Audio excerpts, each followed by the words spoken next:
Hey pals, it's me again. Oh my god, my eye hurts. I'm just gonna put this out right now. Ignore it. I'm gonna try not to expose it more. It'd be like that sometimes. So I am trans, in case you didn't know. I use they them pronouns. I'm non-binary.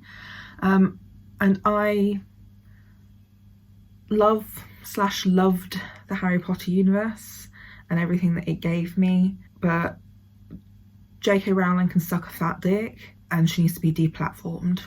Leading on from that, I'm not going to go into what she said. I didn't personally read any of it because I'm tired. I am constantly being assaulted from all different angles at the moment as a queer, disabled, chronically ill, non-binary person. The world is not good to me. It's not good to many people at the moment, you know? So like, I wasn't gonna put myself through that. But something that I've wanted to do for a while is to reread the Harry Potter series. So basically, when they were coming out, I was really young. I was born in 94 and I think the first books were out in 96, right? And basically my dyslexia stopped me from being able to read for a long time. I couldn't read really on my own until I was roughly 10 years old. Now look at me with a creative writing degree. You can do anything if you're given the tools, you know? Like, so if anything, this gave me more of a reason why I wanted to read these books again, is to go through it, see the things that I didn't see as a child, because my mum read the books to me. You know, I was very, very young. I haven't read them again since. I'm a big fan of films that I've watched over and over and over and over and over again and over again. I've never read all the books either. We stopped at maybe book 5. Currently, as I'm filming this, I have only read 2 of them so far and I want to go through those. I have made some notes, and these are like the books that me and my mum read together. I still own them all. I have not done anything to support J.K. Rowling. I also just want to say I have no issue with people still enjoying the Harry Potter universe, as long as you are critical of her, J.K. Rowling, and of her writing. Because, yeah, even going through the first 2 books, I have realised that a lot of her prejudices have come through. And some parts have not aged very well, you know? And if you do want to buy, like, Harry Potter merch, there are many, many, many, many, many independent artists that you can support. And a lot of them are trans. So if you want to show support for the trans community, number 1, unfollow J.K. Rowling on all platforms that you follow her on. Number 2, ask people to unfollow her on all their platforms. Number 3, buy merch from trans people. Number 4, donate to some trans charities. One of them is Gendered Intelligence, which I have myself actually been a part of a couple of times before when I was at university, and they were really great, and they have a lot of things and resources for trans people, and it's trans-led. So sign some petitions, because trans rights are being taken away from people all over the world. If you give it a Google, you'll probably find many, so go sign some petitions. Lastly, trans people of colour, especially black trans people, are most likely to be murdered. So I would also really like to urge you to go and support both individually black trans people, but also charities led by and for black trans people. If I remember, I will put some links in my description. If not, Google is free. Stop being a lazy piece of shit, you know? So, shall we begin?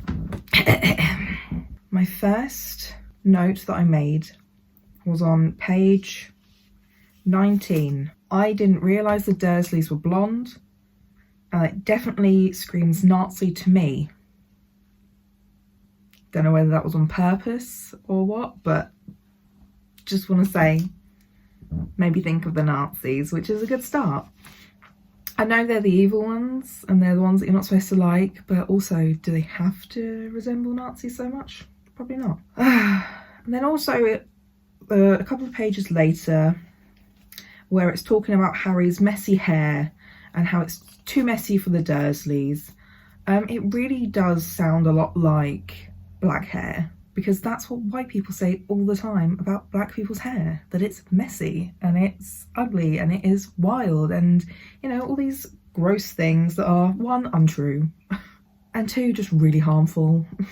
So that's fun, you know, but that's kind of one of my small tidbits where I do feel like maybe Harry was not white. I'm here for it. Also, I made a note here on page 45 about Hagrid. So like, she uses a very particular way to write how Hagrid talks, but sometimes it's so inaccessible. Like, my note here says I can barely understand Hagrid in this section because it's just so exhausting trying to read. Maybe he thought he could persuade him. Maybe he just wanted him out of the way. All anyone knows is he turned up in the village where you was all living on Halloween 10 years ago. You was just a year old. He came to your house and you know who killed him, and then this is the real mystery of the thing. He tried to kill you too, wanted to make a clean job of it, I suppose. Or maybe he just liked killing by then, but he couldn't do it. And it just kind of goes on, and just some of it is just so... Like, one of the things that was talked about on my degree in creative writing is that phonetically, if you choose to write an accent phonetically, then there is a fine line between giving enough so that the reader understands an accent and what accent it is, and also just not being able to fucking read it. It gets better over time, or I just got used to it, but I just couldn't fucking understand Hagrid in the first section of this book.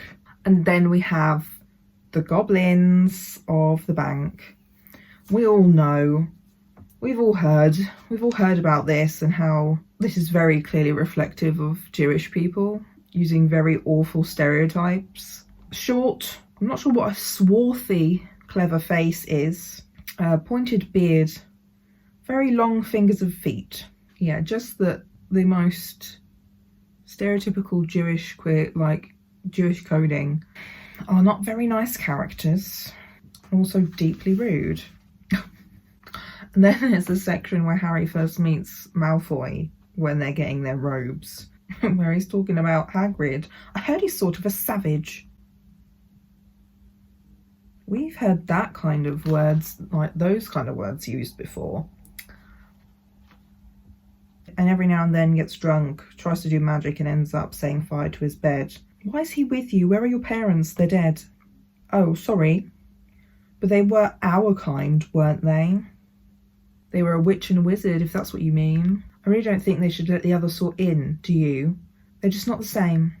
They've never been brought up to know our ways. Some of them have never even heard of Hogwarts until they get the letter. Imagine. Think they could keep in the old wizarding families. You know, just very ironic that this is something that J.K. Rowling wrote. Just, it's truly irony. Truly irony. I don't know what this was for. I think this was just a section that felt very personal to me. So the Dursleys drop Harry off at the station to go to Hogwarts. Well, there you are, boy. Platform 9, platform 10. Your platform should be somewhere in the middle, but they don't seem to have built it yet, do they? He was quite right, of course. There was a big plastic number 9 over one platform, a big plastic 10 over the one next to it. And in the middle, nothing at all. Have a good term, said Uncle Vernon, and even a nastier smile. He left without another word. Harry turned and saw the Dursleys drive away. All three of them were laughing. Harry's mouth went dry. What on earth was he going to do? He was starting to attract a lot of funny looks because of Hedwig. He'd have to ask someone. And I think I just highlighted it because it's something I want to talk about, of like, why do we talk to children like they're fucking stupid all the time? I remember being spoken to like that a lot by, not my mum, but other adults. And it's only now, especially after reading that, I realise like, that was gross. I don't like that. I've also just signposted Boy with Dreadlocks. What's his name? Lee something? And I've tried to keep an eye on Lee in these books so far, but the first 2 books, his description has only ever been dreadlocks. His skin tone has not been mentioned at all. So technically, we don't actually know if he's white or not. There are lots of white people with dreadlocks, and that's a conversation I will not go into. I think that that's her trying to signify he is black, but didn't do a very good job of it. Like, it bothers me so much that J.K. Rowling is such a piece of shit, because there are some really nice moments in these books where you're like, okay, wow, this was a really nice subtle way of teaching children that money isn't everything. There's no shame in not having money. Also, it was literally like a third into the book before they actually got to fucking Hogwarts. There's a section on the train. His name's Scabbers and he's useless. He hardly ever wakes up. Percy got an owl from my dad for being made a prefect, but they couldn't afford... I got Scabbers instead. Ron's ears went pink.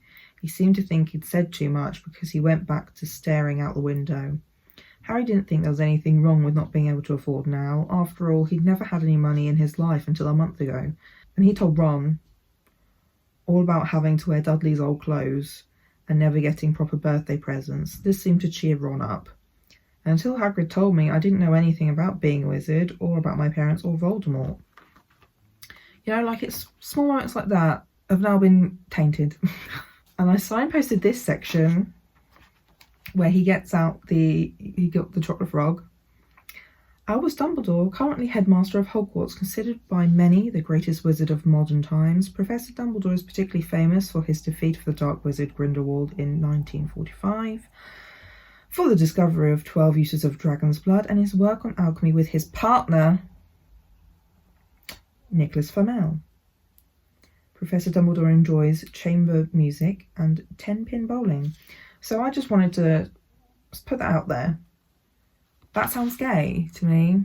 And I know she's said that he's gay.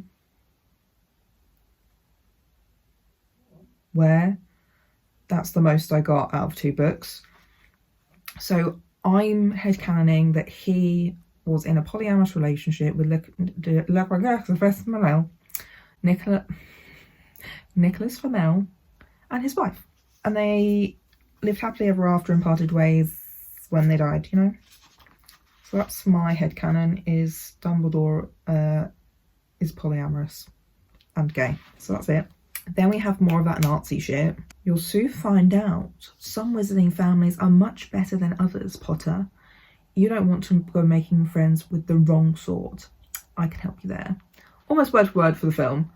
But it just seems a bit more ominous in the book. I'd be careful if I were you, Potter. Unless you're a bit politer, you'll go the same way as your parents. They didn't know what was good for them either. You hang around with riff-raff like the Weasleys and that Hagrid, and it'll rub off on you. Also, Ron, actually gets in fights in the books. Where was that energy in the films? I would have paid to see Ron punch somebody in the films, you know? It's with deepest irony that all this stuff was written by a fucking TERF. Why have I signposted this? Oh yeah, the first time we hear anything of any other characters, we've got Moon, Knot, Parkinson, Patil, Perks. That's page 90. No description of anybody. I don't think they actually ever get a description. In these first 2 books, I'm pretty sure Dean, Seamus, the Patil twins, Lavender Brown, maybe a few others, I can't think. But none of them get any real description of what they look like, what they dress like out of uniform, or if you ever see them out of uniform. Sometimes they'll mention what year they're in. The most described character who isn't a main/white is Lee Jordan. Just remembered his last name. But yeah, like I said earlier, even then it doesn't really tell you what he looks like. It just says he has dreads. We've also got Blaise Zabini mentioned. No description.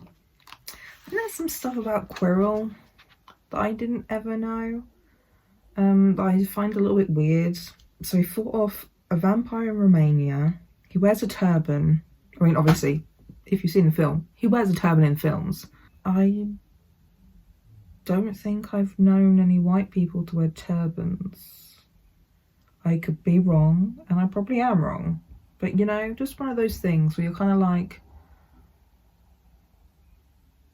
is that a choice made on purpose, or was it just kind of lazy? His turban had been given to him by an African prince as a thank you for getting rid of a troublesome zombie. Do African princes wear turbans? And then we have Snape bullying Harry. You know, casual.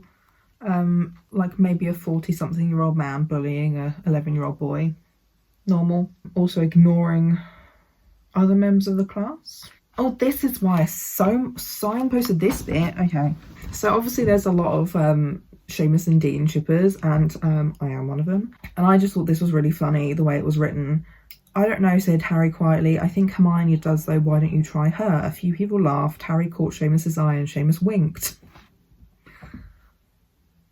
Like, same. That just read as very gay to me. So I just wanted to bring that up. So, Seamus is gay. And that's the end of it. I will not be taking feedback at this time. Our first kind of mention of Dean Thomas is a bit more than just anonymous person in the background. Ron had already had a big argument with Dean Thomas, who shared their dormitory, about football. Ron couldn't see what was so exciting about a game with only one ball where no one was allowed to fly. Harry had caught Ron prodding Dean's poster of West Ham football team, trying to make the players move. So again, no description of what he looks like. I'm mostly going off of like the films and who ended up playing these characters, obviously, but just the claim that she tried to make her, like, the Harry Potter books diverse is just incorrect. Like, we hear all about some people's skin tones and what they look like, and obviously there is going to be a difference between hearing a lot about what main characters look like, or like particularly odd looking characters or characters that stand out, versus side characters, background characters. Like, obviously there's a difference, but these characters just never get any description. Like, especially with names like Lee Jordan and Dean Thomas, those are names that are common among many skin tones, whereas you can kind of guess what Seamus Finnegan is going to look like and sound like. Okay, there are some bits of her writing that are just a pile of shit. And this is one thing that I just thought was really weird. There was a quaver in Neville's voice. That just makes me think of Crisps. I know a quaver is also like a musical note type thing from my very brief introduction to that stuff in year 7 when I was 11. But like, more often than not, quiver is the word that people use. Also, speaking of her shitty language, she says everybody is petrified all the time. Everyone's petrified, he's petrified, they're petrified. Like this, the first book was filled with petrifieds. And then the next book is filled with petrifieds. Even petrifieds that aren't related to the people who were cast spells on or what the fuck ever by the snake, who were petrified. Someone has a favourite word. Shut the fuck up. Choose a new word. Just want to throw in this little bit that I thought was funny. And what if I wave my wand and nothing happens, says Harry. Throw it away and punch me in the nose. Ron suggests. Me. I want more of that, Ron. But I signposted this section. I don't know why. They're just being mean to Hermione. Harry thought as he lay awake much later, listening to Dean and Seamus falling asleep. That's it. That sounds gay. Are they in bed together? You know, let me read that again. Harry thought as he lay awake much later, listening to Dean and Seamus falling asleep. That sounds like they're in bed together, you know? Which is fine. They can cuddle, you know, hon. They're 11-year-old boys. You do you. That sounds gay. So I'm just telling you. We still don't know if Dean's black, but... so we've got our first section of Seamus and his stereotypes and the IRA with a bit of a swish and flick Wingardium Leviosa. It was very difficult. Harry and Seamus swished and flicked, but the feather they were supposed to be sending skywards just lay on the desktop. Seamus got so impatient he prodded it with his wand and it set fire. Harry had to put it out with his hat. From what I can remember, it seems to be worse in the films because Seamus does seem to actually, like, explode stuff. Whereas in the books, it's mostly, like, occasionally he sets fire to things. Ron and Hermione join Neville, Seamus and Dean. The West Ham fan. Apparently that's his signifier now.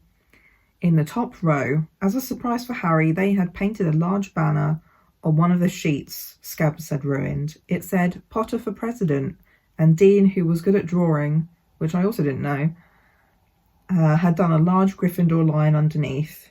Then Hermione had performed a tricky little charm so that the paint flashed different colours. You know, a little bit more about Dean. We know he's good at art and he likes West Ham, you know? Still have no idea what he looks like. I don't think we've even been told how tall he is compared to at least Harry. Like, oh there's two. Oh yeah, here's one of the examples of petrified. He threw his cloak over his head and strode out of the clearing. It was almost dark now, but Harry could see Quirrell standing quite still as though he was petrified. Before the petrified was even a thing that could happen. And I don't think that was foreshadowing, I just think it was an accident and lazy. Yeah, there's a little bit here saying Ron is starting telling people off for laughing at Quirrell's stutter. I mean, yeah, finally. Like, it seems like a lot of the characters that you're not supposed to like have very stereotypical oppressed group traits. So, like, a stutter is kind of like a disability in some senses. Because it does prevent you from doing things. I'm sorry, my eyes are just really itchy. I think it's hay fever.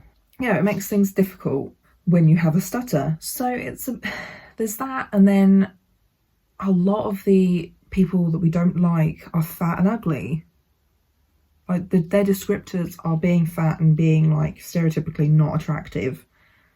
Like, Malfoy is rat-faced, and obviously the Dursleys are fat, and who else is fat that I can think of? And then there's the goblins in the bank who are, like, unnecessarily fucking horrible. You know, their personality is grumpy, and that's just kind of it.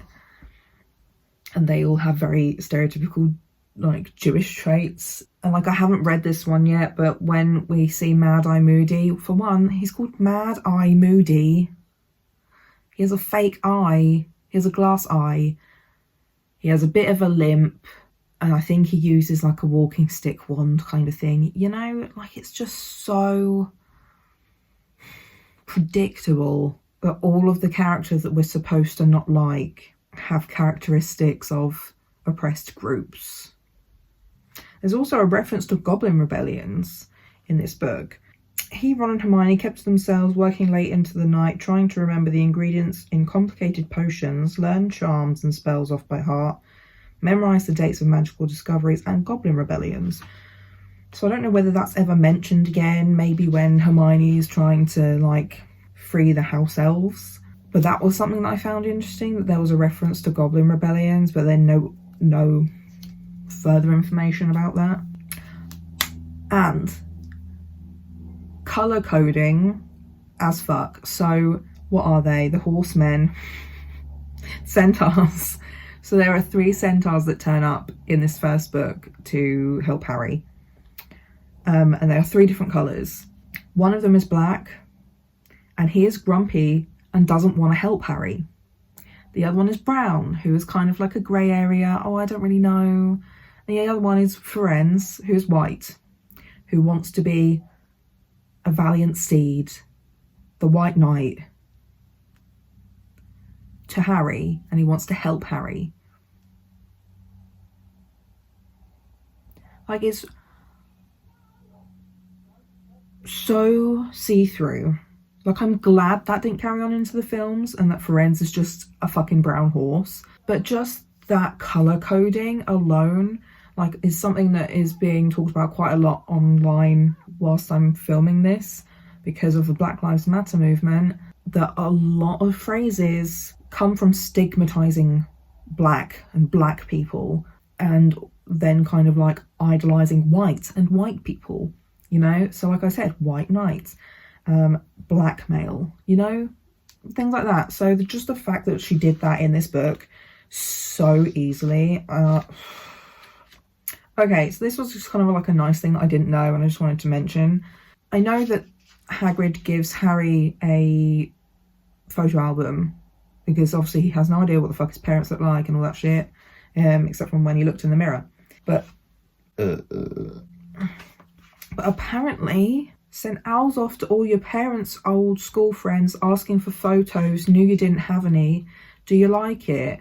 So Hagrid went to all this effort to get all these fucking witches and wizards to send pictures they had of Harry's parents so that Harry could have something. And I thought that was just so wonderful and it made me want to cry. Hagrid deserved better than J.K. Rowling as a writer for him, you know? That's all I have to say on that. Okay, so we're moving on to the second book, which I only finished a couple of days ago when I'm filming this. So hopefully the notes will be a bit fresher in my memory, you know? Okay, first off, we're starting off strong with some fat phobia. Nonsense, Petunia. I never went hungry when I was at Smelting, said Uncle Vernon heartedly. Dudley gets enough, don't you, son? Dudley, who was so large his bottom drooped over either side of the kitchen chair, grinned and turned to Harry. Pass the frying pan. You've forgotten the magic word and then there's some magic-related shit. But, like, it do not matter. You know, I'd love to see some more fat main characters who aren't fucking horrible people. So far, Lear on the offbeat is the closest I've gotten. Uncle Vernon sat back down, breathing like a winded rhinoceros and watching Harry closely out of the corners of his small, sharp eyes. Ever since Harry came home for the summer holidays, Uncle Vernon had been treating him like a bomb that might go off at any moment because Harry wasn't a normal boy. You know, that sounds like racism. Just more reasons for me to think that Harry Potter isn't white, you know? I mean, I love Daniel Radcliffe a lot, I really do, but these books really do not make it seem like he's a white boy. Do you know what I mean? Everything except from actually saying what his skin colour is, you know? I had less notes in this one because some of it was just so fucking boring in places to get through. So I made this note because it was just like low-key gaslighting muggles for fun. Why would anyone bother making door keys shrink, said George. Just muggle baiting, sighs Mr. Weasley. Sell them a key that keeps shrinking to nothing so they can never find it when they need it. Of course, it's very hard to convict anyone because no muggle would admit their key keeps shrinking. They'll insist they just keep losing it, bless them. They'll go to any lengths to ignore magic, even if it's staring them in the face. The things our lot have taken to enchanting, you wouldn't believe. So that just sounds a lot like gaslighting, abuse, abusive relationships, you know, not being able to convict people because we don't believe the victims and we make the victims not believe themselves. You know, quite heavily coded. Then there's a section about what mudblood is and what it means and how it's kind of just like a classist, racist term. I highlighted this section because it just made me think of me. Hours and hours later, Harry woke up quite suddenly in pitch blackness and gave a small yelp of pain. His arm now felt full of large splinters. Me. And then it's about Dobby wearing that manky pillowcase. This, sir, is a mark of a house elf's enslavement, sir. Dobby can only be freed if masters present him with clothes, sir. The family is careful not to pass Dobby even a sock, sir, for then he would be free to leave their house forever. You know, does anyone actually know what we did to slaves? We didn't dress them either, except in the real world, if we did dress slaves, they would still be slaves because clothing doesn't set you free. Even laws put in place don't seem to set anybody free, but, you know, just cash. There wasn't a lot about Dean in this book, I don't feel. Or is that something? Or Lee Jordan, or anyone else. The Patil twins. Cho has not entered the building yet. I really didn't make many notes in this one at all. There was just a lot less to say. Even though Dobby is in this book, there just wasn't anything about Dobby or house elves or the enslavement of them. And, you know, even that reference from the last book of goblin anarchy, can't remember what word I used. You know, still nothing. You don't learn anything. Not really sure why this section is highlighted, but I'm just going to say generally, you know, the dangers of older men to young women is also something that's going around again, as usual, because it keeps happening and nothing keeps being done about it. But, you know, the fact that this 16-year-old boy from 15 years ago charmed a 11-year-old girl into murdering people, cursing people, made it feel like he was the only one who was there to listen to her, told him everything he needed to know. I also have like a bone to pick with Gilderoy Lockhart's whole like thing of how he makes people's memories disappear and they all ended up in like wizarding care homes and shit. Like, that sounds really ableist to me. Like, the worst thing that he could do to people was basically disable them like that. You know, in a world of magic where you can curse people to look or be or experience anything, and the only thing you're good at doing is making people disabled. Like, that's also a bad thing. You know, there's nothing wrong with being disabled. That's not what I'm trying to say here. I am disabled. There's nothing wrong with that. This is why I highlighted this section. More examples of her shitty writing, basically. They've had the whole fight in the Chamber of Secrets and now they're leaving. They're all holding onto forks, flying up. The chill air was whipping through Harry's hair, and before he'd stopped enjoying the ride, it was over. All four of them were hitting the wet floor of Moaning Myrtle's floor. Yes, thank you, J.K. Rowling, thank you. I think we know that the wet floor is of Moaning Myrtle's floor. But, you know, it really do baffle me. It really does baffle me how many books get through all of the shit they need to for publishing to be published, and they just have really shitty, like, sentences like that. Come off it, fucking lazy bastards. And another example. Voldemort put a bit of himself in me, said Harry, thunderstruck. Could you not have worded that in any other way? Also, there's a section in here that heavily implies Ginny walks in on her brother masturbating until right at the end when you find out, no, he was just making out with a girl. But, like, did it really have to sound like that? Did you really have to write it in the way that it sounded like she was walking in on him masturbating and made this line, Voldemort put a bit of himself in me? Did you really have to fucking word it that way? Did you? Was that necessary? Just can he cope?